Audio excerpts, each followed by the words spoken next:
Welcome, comrades, to the art of cinema.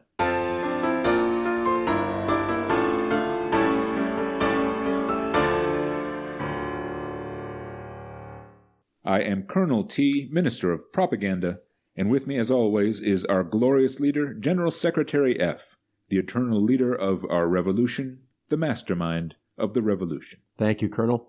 Let us urgently attend to the re-education of the citizens of the People's Republic of F. Let us reveal the correct interpretation of popular American films so as to demonstrate to the people how the party shall deliver them to utopia by way of atrocity. Indeed, sir. The film through which we shall advance our revolutionary ideological offensive today is entitled October Sky. The story of October Sky begins in 1957 in Colwood, West Virginia. The Soviets launch their Sputnik satellite into orbit, and all the Americans at Colwood are amazed and frightened that the Soviets are so far ahead of them in the space race. On the news, everyone listens to the signal that Sputnik transmits back to Earth. They're worried that Sputnik is up there to spy on them. That night, everyone at Colwood goes out to watch Sputnik passing overhead. They can see the Soviet satellite pass by without telescopes. Ah, the Sputnik satellite. If I may, Colonel, allow me to draw an analogy. According to the Gospel story, a bright star in the sky guided 3 kings from the east to Bethlehem. The Oriental kings followed that star and found themselves before the cradle of the infant Messiah, who would deliver the world from the curse of sin and death. 2,000 years later, the Soviets put Sputnik into orbit. If the Americans had followed that shining star like the Oriental kings of old, it would have guided them towards the cradle of atrocitarian utopia far to the east at Moscow, which could have delivered the Americans from the dual curse of capitalism and imperialism. Yes, sir. But did the Americans avail themselves of the deliverance the Soviets offered them? Sadly, no. It was not to be so. The Americans did not accept the liberation that the Soviets offered them, just as they do not accept it from the People's Republic of F today. That's why I, your glorious leader, General Secretary F, have had no choice but to enact foreign policy to deal with the Americans decisively and harshly. The People's Liberation Army works tirelessly to maintain its front lines. Our troops ceaselessly attack and annihilate the American forces through positional defense tactics, while at the same time reinforcing the conditions required for victory, bolstering our fighting capacity, and fortifying the rear guard. We meet a very young Jake Gyllenhaal and his friends, who are high school students there at Colwood. They drive around Colwood listening to Elvis Presley and the other early rock bands from the 50s. They're not cut out for the football team, which makes their high school experience tough since Colwood's high school is a football school. The only kids from Colwood who manage to go to college go on football scholarships. All the other boys know that the only future they've got after high school is working in the coal mine. Or so the capitalist-imperialists would have them believe. The morning after all the people at Colwood first see Sputnik pass overhead in the night sky, Jake Gyllenhaal decides he's going to learn how to build small rockets of his own.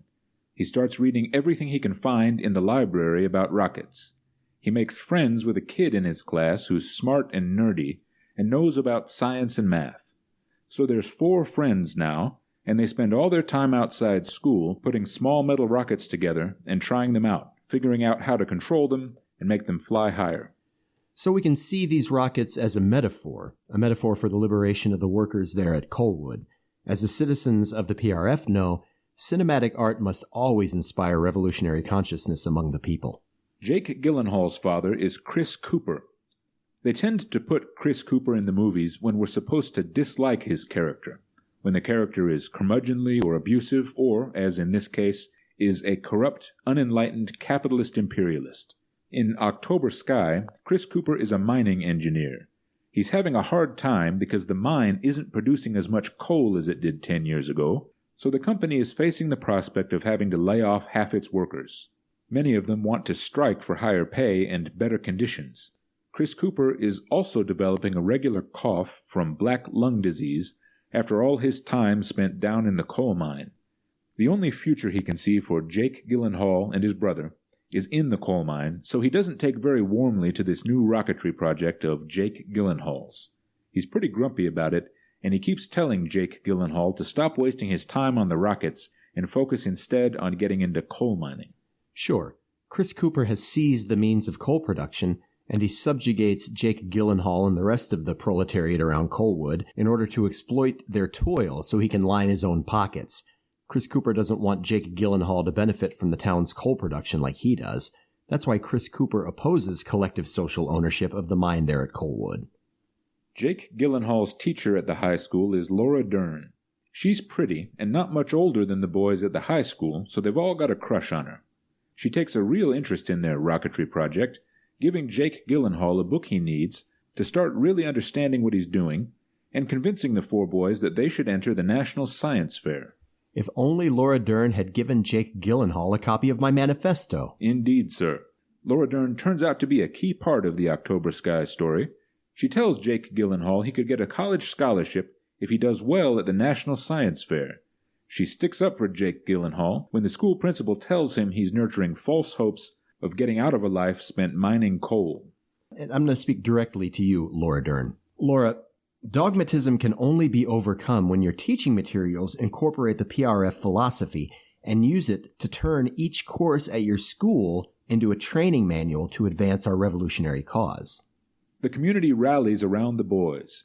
Everyone gives them the materials they need, and employees from the coal mine help them with metalworking and welding for the rockets. A local moonshiner gives them pure alcohol they need to make their liquid rocket fuel. Soon, word gets out around town, and people start showing up to watch the rocket launches. The local newspaper writes up stories about the Rocket Boys. So through this rocketry project, which, as we've seen, is a metaphor for the collectivist liberation of the workers, Jake Gyllenhaal and his friends have begun to unite the Coalwood proletariat. They've begun to lay the foundations for a revolutionary uprising in the mountains of West Virginia. This is cause for celebration, but don't get your hopes up, Jake Gyllenhaal, for this is precisely the moment at which I expect the corrupt capitalist-imperialist regime to implement its conspiracy against you. With swift, furious vengeance shall they move to strike down the nascent workers' revolution you have inspired amongst the people of Coalwood. As always, your prediction proves accurate, sir, for at this point Jake Gyllenhaal and his friends get in trouble with the Coalwood Police Department when a forest fire starts near town and the cops think one of their rockets set it off. So for a while they have to shut down their rocketry project. Then Chris Cooper gets hurt in an accident at the mine, so he can't work for a while. Chris Cooper's injury was faked, of course. The capitalist-imperialist aggressors needed it to sell their conspiratorial lies. Of course, sir. So Jake Gyllenhaal drops out of high school and takes a coal mining job. It looks like that's the end of the rocket project and the science fair plan. Jake Gyllenhaal learns that Laura Dern, his teacher, has been diagnosed with Hodgkin's disease. He goes to see her, and she tells him she thinks he should follow his own path in life and not just do what's expected of him. He must self-actualize, you see. But she says she's proud of him no matter what he decides. So Jake Gyllenhaal starts studying the rocketry book she gave him once again in his spare time. Jake Gyllenhaal runs the math and can prove that there's no way their rocket could have started the forest fire that got the Rocket Boys arrested. So Jake Gyllenhaal self-actualizes, quits his job at the mine, and the boys resume their rocketry project. So Laura Dern comes to the rescue of Jake Gyllenhaal's proletariat uprising. Well, we can interpret the rocketry book she gave him as a metaphor for the General Secretary F manifesto after all. The Rocket Boys end up winning the West Virginia Science Fair, and Jake Gyllenhaal advances to the National Science Fair at Indianapolis. Once he gets there, though, someone steals all his rocketry equipment. All the equipment he needs to present at the science fair is gone. The only way he can still compete is to have the metalworkers back at the coal mine build him a new rocket in time for the event. Back at the coal mine, however, the workers go on strike, so Chris Cooper is embroiled in the labor dispute. He's determined to hold out for the company and fight the union. You're not going to grow rich and fat off the blood and sweat of the workers if you can't keep them subjugated to your capitalist-imperialist designs, are you, Chris Cooper? While the company has the workers locked out, no one can do the metalworking Jake Gyllenhaal needs in order to get a new rocket for the science fair. So Jake Gyllenhaal's mother tells Chris Cooper that he needs to be there for his son to support him. She convinces Chris Cooper to settle the strike so that a metalworker at the mine can weld together another rocket for him in time for the National Science Fair. Interesting. We observe that the makers of October Sky employ irony here. by using the cult of the nuclear family to leverage a labor dispute in favor of the workers. This is certainly counterintuitive. You see, the nuclear family was created in America in the aftermath of the Second World War, and it adopted the petit bourgeois philosophy of the veterans associations at the time. Because the nuclear family therefore fervently opposed the atrocitarian movement, it gained the support of the capitalist-imperialist authorities. At around the same time, rural landowners in the United States realized that they needed a force to oppose the rising tide of the atrocitarian workers' movements like the one Jake Gyllenhaal and his friends led at Colwood, using their rockets as a metaphor for the liberation of the proletariat. So the activists that had already organized began to ally themselves with this new cult of the nuclear family. As American history moved into the 1960s, the nuclear family thus acquired its own distinct character. It became a red guard of capitalist imperialism, its mission being to undermine and discredit proletariat activism. But despite its counter-revolutionary credentials, October Sky posits the ideology of the cult of the nuclear family as a means of resolving a workers' strike in favor of the proletariat. This is a deceptive sleight of hand, people. It's like making a movie in which Richard Nixon is the solution for corruption in a democracy. Jake Gyllenhaal ends up winning the National Science Fair. He meets Wernher von Braun, the head of the NASA rocketry program that will end up putting a man on the moon about 10 years later. Or so the capitalist-imperialists would have you believe. Jake Gyllenhaal gets scholarship offers to the science programs at major state universities around the country. At the end of the film, Jake Gyllenhaal and the other rocket boys send up one last rocket there at Colwood. His dad, Chris Cooper, finally shows up to watch the launch this one last time and shows Jake Gyllenhaal he's proud of him. Jake Gyllenhaal went on to become a NASA engineer, training astronauts for space shuttle missions. But the mine back at Colwood, West Virginia was shut down, and the town ended up dying. How disappointing. October Sky begins by depicting the origins of a proletarian uprising, but ends as a tragedy of atrocitarian politics. Early in the film, Jake Gyllenhaal unites the people of Colwood, West Virginia, against the corrupt capitalist oppression of his father, Chris Cooper. After Sputnik appears in the night sky as a beacon of hope to lead the Americans eastward towards their collectivist liberation, after Jake Gyllenhaal's rockets inspire the coal miners by serving as a symbol of the unitive proletarian struggle, the capitalists are able to thwart this grassroots revolution by offering Jake Gyllenhaal an obscenely overpaid corporate job at NASA. And where does this leave all the coal miners back home at Colwood? Are there cozy corporate jobs for them once the story of October Sky concludes? No, because Jake Gyllenhaal's bloated, inequitable salary at NASA is only possible through bourgeois seizure of the means of production of the U.S. and the ensuing disproportionate redistribution of wealth exclusively to a self-serving cast of elites that now includes Jake Gyllenhaal. He's been bought off by the very privileged class that he inspired an insurgency against earlier in the film.